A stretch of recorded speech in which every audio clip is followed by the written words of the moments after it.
So sorry it's been a little bit of a while since I've updated. I'm gonna try and do videos. Gonna say every Saturday I want to have them uploaded. So once a week for now. Sorry that it's not very many, but it's what I can do. Busy schedule. Not really. I really don't do much except for work. Sorry, I'm about to show you guys my later parts. Anyways, I don't know what's going on. So, anyways, I was looking up statistics for self harm because I have recently gone back to school and I don't like it.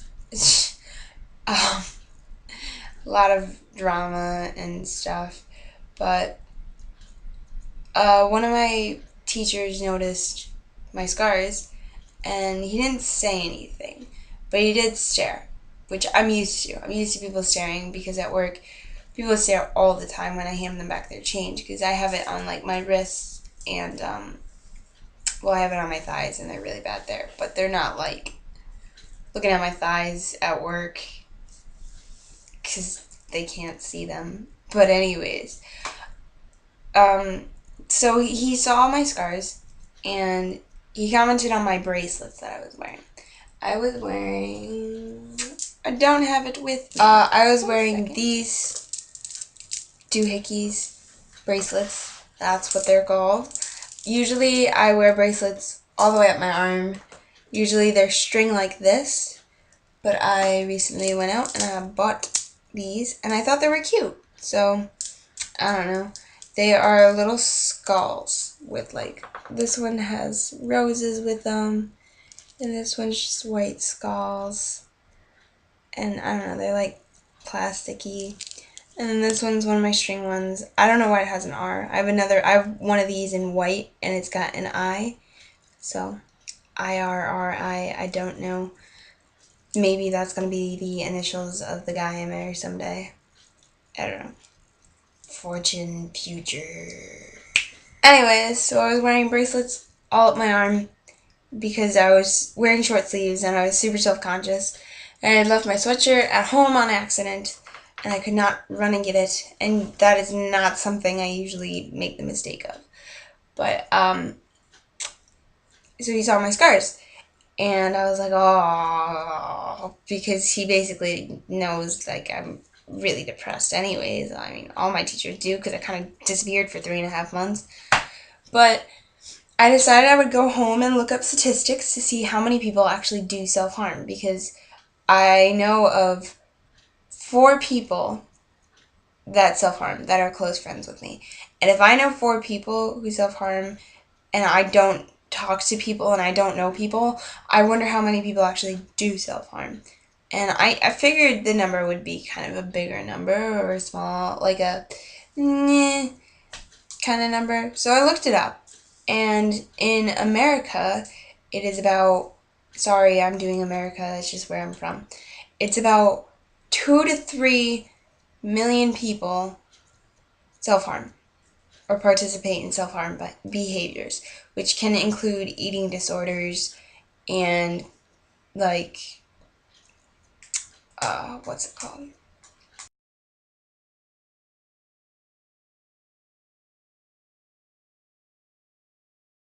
And then I came across a couple other articles that I was not too thrilled with. Um, they were talking about how self harm is the new fab. You can't see this, but the new fab. Self harm is not a fab. If you self harm because it's trendy, like the cut for Bieber, mm, I don't want to say I hope karma gets you because I don't want people to feel like this. Oh, but please go take an IQ test and then come back to me because you're probably not going to score very high. No. But yeah, that's just self harm is not a fab. And if you're cutting for a fab or burning or scratching or itching or banging yourself against the wall, just stop it. If you're doing it as a fab, you'll have the power to stop. But I did find some useful things I would like to share with you guys. Like if you're self-harming and you want help.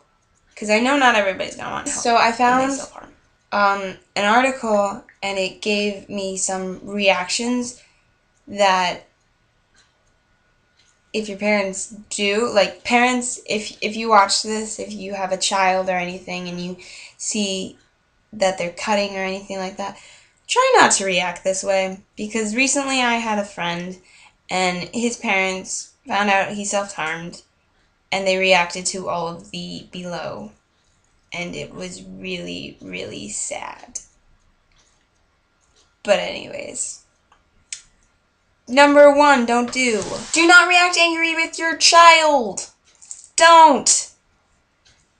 That's gonna make it worse. Way worse.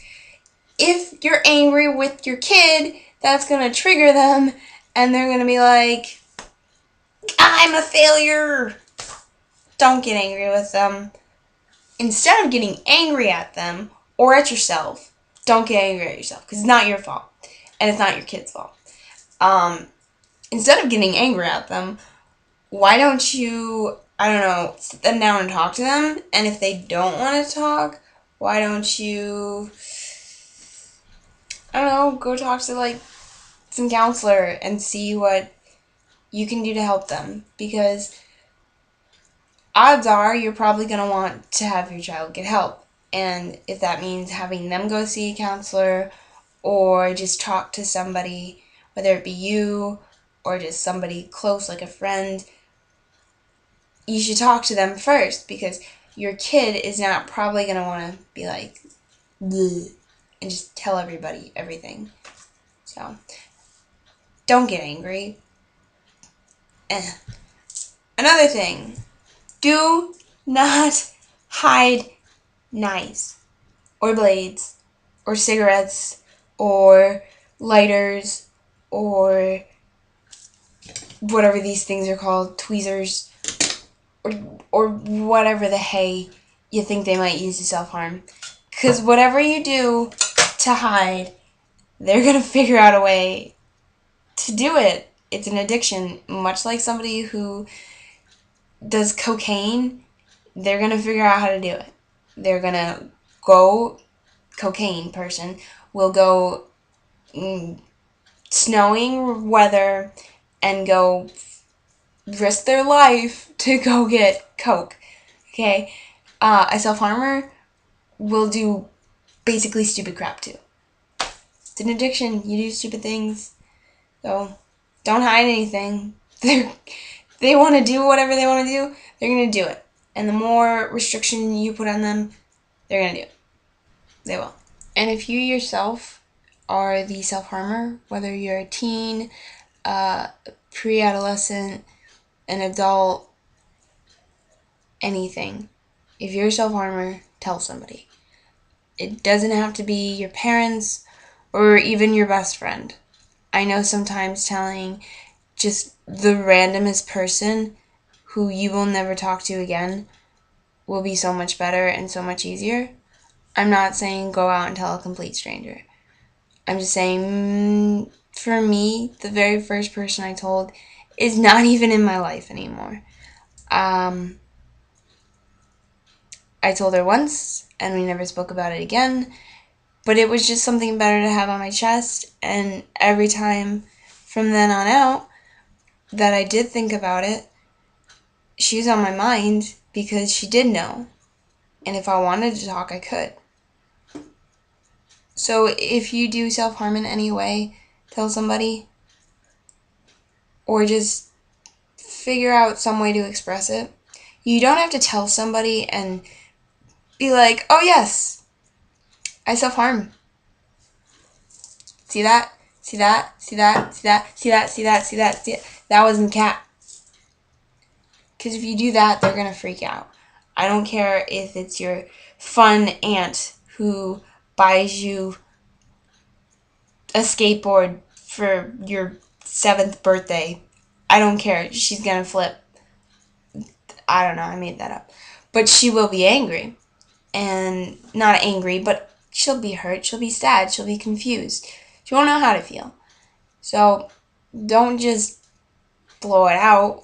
Try and say, I've had a rough time and now I'm trying to handle it. And that was my phone. I have a text message. I swear, nobody ever talks to me. Ever. But every time I make a video, everybody's like, let's text her. Let's say hi. How's she doing? And I'm like, guys, I don't have any friends. I really don't. I have like one friend. And I feel so popular. I don't know. Anyways, as I was saying, tell somebody. Try and tell them that you have gone through things in your past and you're trying to get over it now. And you just wanted to let them know, and that way, just the thought of them could help you in recovery. Even if you're not trying to recover, honestly, having them in the back of your mind will help you.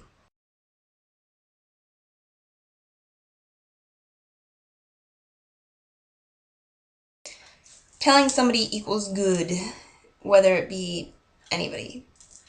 Friends, not friends. Don't tell anybody that you think. It would hurt you in the long run. And I kid you not. Your best friend may do some stupid things as a reaction. So if you've been told that somebody you know is self-harming in any way, I know the common reaction is go tell an adult and they'll handle it. Tell somebody that you can trust, not somebody that's going to make them feel stupid. So just keep that in mind.